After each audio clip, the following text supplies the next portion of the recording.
Hello everybody, कैसे हो आप लोग। स्वागत है आप सभी का। बच्चों, आज इस वीडियो में हम बात करने वाले हैं कि अगर आप बीएचयू में सिलेक्शन लेना चाहते हैं, अगर आप चाहते हैं कि आप बनारस हिंदू यूनिवर्सिटी में सीयूईटी पीजी के तहत आपका सिलेक्शन हो, तो बच्चों मैं बता दूं आपको कि कुछ एलिजिबिलिटी क्राइटेरिया है जो आपको फुलफिल करना होगा। आई होप आपने मेरा पहला वीडियो देखा है बच्चों, जहां पर मैंने total eligibility criteria for CUET PG की बात करी है। मैंने सभी यूनिवर्सिटीज़ के लिए हमने बात करी है कि किस तरह से सिलेक्शन का क्राइटेरिया जो रहता है, जो एलिजिबिलिटी रहती है, वो क्या रहती है। यहां पर मैंने उस वीडियो में बच्चों आपको कहा था कि हर एक यूनिवर्सिटी का जो सिलेक्शन क्राइटेरिया रहता है, जो एलिजिबिलिटी क्राइटेरिया रहता है, वो अलग अलग रहता है। जैसे बीएचयू का अलग रहता है, दिल्ली यूनिवर्सिटी का अलग रहता है, हैदराबाद यूनिवर्सिटी का अलग रहता है। सभी यूनिवर्सिटीज़ का जो क्राइटेरिया होता है एलिजिबिलिटी का बच्चों, वो अलग अलग रहता है। और उसी क्राइटेरिया के अलग अलग रहने के कारण हम हर एक यूनिवर्सिटी का जो क्राइटेरिया है बच्चों, उसे अलग अलग फॉर्म में देखना पड़ता है। मैंने आपको पहले भी कहा था कि एज की कोई लिमिट नहीं होती है। एज आप किसी में भी हो बच्चों, आप दे सकते हो, लेकिन हर एक यूनिवर्सिटी का क्वालिफिकेशन के लिए कुछ क्राइटेरिया होता है बच्चों। क्या क्राइटेरिया है, जरा सुनते हैं। देखो, सबसे पहले तो पिछले साल जब सीयूईटी पीजी 2024 हुआ था बच्चों, उसके लिए क्या क्राइटेरिया रहा था, उसके बारे में बात करते हैं। भाई, सब्जेक्ट आपके पास में फिजिक्स था बच्चों। बात हम सीयूईटी पीजी मतलब कि एमएससी पोस्ट ग्रेजुएशन की कर रहे हैं। सब्जेक्ट कोड तो था बच्चों, वो था आपके पास में SCQP24। ये फिजिक्स के लिए सब्जेक्ट कोड था। और एलिजिबिलिटी क्राइटेरिया क्या था बच्चों?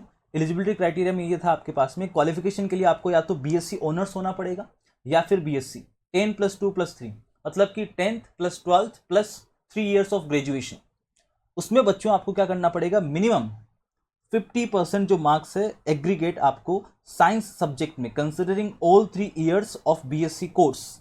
मतलब सारे के सारे अगर तीनों साल के आपको मिला दिया जाए, तीनों साल को एक साथ मिला दिया जाए, तो आपके तीसरे साल में एग्रीगेट 55% बनने चाहिए, considering all 3 years of BSc course. तीनों सालों को अगर मिला दिया जाए बच्चों, तो तीनों सालों में आपके मिनिमम 50% क्या होने चाहिए, बनने चाहिए एग्रीगेट मार्क्स। 50% बनने ही चाहिए। The subject in which the admission is sought must be honours subject, BSc honours level, a subject studied in all 3 years at graduate level. जिस सब्जेक्ट में बच्चों एडमिशन हमें मांगा जा रहा है, वो क्या होना चाहिए, या तो बीएससी ऑनर्स लेवल का होना चाहिए, a subject which is studied all 3 years of graduate level. जैसे कि मान लो फिजिक्स, अब अगर आप बीएससी मैथ करते हो, सपोज करो आप बीएससी क्या कर रहे हो बच्चों, मैथ कर रहे हो। अगर आप बीएससी मैथ कर रहे हो तो आप तीनों साल फिजिक्स पढ़ते हो, केमिस्ट्री पढ़ते हो, मैथमेटिक्स पढ़ते हो। तो जिस सब्जेक्ट में आप एडमिशन ले रहे हो, उसको आपको तीनों साल पढ़ना जरूरी है। तीनों साल। अगर आप बीएससी मैथ से हो और आप केमिस्ट्री में सिलेक्शन लेना चाहते हो, तो केमिस्ट्री तीनों साल होनी चाहिए आपके कोर्स में। अगर आप फिजिक्स से लेना चाहते हो तो फिजिक्स तीनों साल होना चाहिए। अगर आप मैथमेटिक्स से लेना चाहते हो तो बच्चों मैथमेटिक्स बीएससी में आपके तीनों साल होनी चाहिए। ऐसा नहीं है कि आपने 2 साल पढ़ी, 1 साल पढ़ी नहीं, ऐसा नहीं होना चाहिए।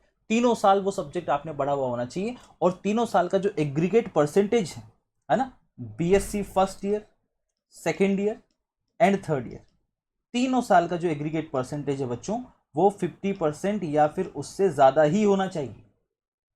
अगर ऐसा है, then you can get selected after you score good enough score for CUET PG.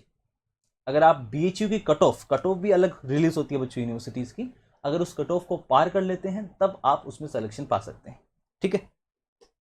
इसी के साथ बता दूं बच्चों कि अगर आप सीयूईटी पीजी 2025 की तैयारी कर रहे हैं, तो मैं आपको बता दूं कि हम 16 सितंबर को एक नया बैच स्टार्ट करने जा रहे हैं बच्चों, जो कि शुरू हो चुका है इसी वीक।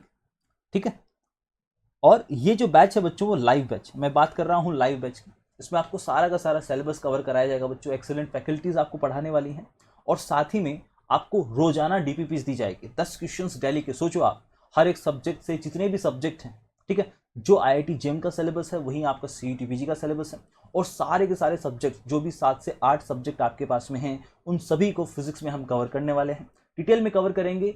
डेली संडे को आपका संडे टेस्ट लिया जाएगा, और बहुत सारे क्वेश्चंस प्रैक्टिस में और बहुत सारे कंसेप्ट का बच्चों आपको ग्राउंड ब्रेकिंग इंफॉर्मेशन दिया जाएगा। सो अगर आप इंटरेस्टेड हैं और अगर आप सीयूईटी पीजी क्लियर करना चाहते हैं, then I think this is the destination that you are looking for right now. बच्चों, आपके पास में फ्लैट 30% ऑफ मिलने वाला है। ठीक है। और साथ ही बता दूं कि ऐसी कोई बात नहीं है कि आपको सिर्फ लाइव ही बैच लेना होगा, आप रिकॉर्डेड कोर्स भी ले सकते हैं। मैं ऐसा क्यों कह रहा हूँ बच्चों, क्योंकि कई बार ऐसा होता है कि स्टूडेंट जो है वो बहुत ज़्यादा लाइव बैच अटेंड नहीं कर पाता है, कुछ प्रॉब्लम्स हो सकती हैं उसके पास में, ठीक है। लेकिन लाइव बैच अगर आप अटेंड नहीं कर पा रहे हैं बच्चों, और आप फिर भी आप CUET PG क्लियर करने का सपना देख रहे हैं, अच्छी यूनिवर्सिटी में जाने का सपना देख रहे हैं, देन आई थिंक आप रिकॉर्डेड कोर्स को बच्चों हमारे ज्वाइन कर सकते हो, that is also eight 30% of. है ना ये खुशी की बात, दोनों ही आपको 30% ऑफ में मिल रहे हैं। So go down and enroll right now. और क्या कर सकते हैं बच्चों, आप ये जो नीचे नंबर्स दिए गए हैं इस पर आप कॉन्टेक्ट कर सकते हैं अगर आपको इन टॉपर्स की लिस्ट में आना है बच्चों। So go now, enroll now and join the live batch for CUET PG and recorded batch. Thank you very much बच्चों, मिलते हैं आपको अगले सेशन में।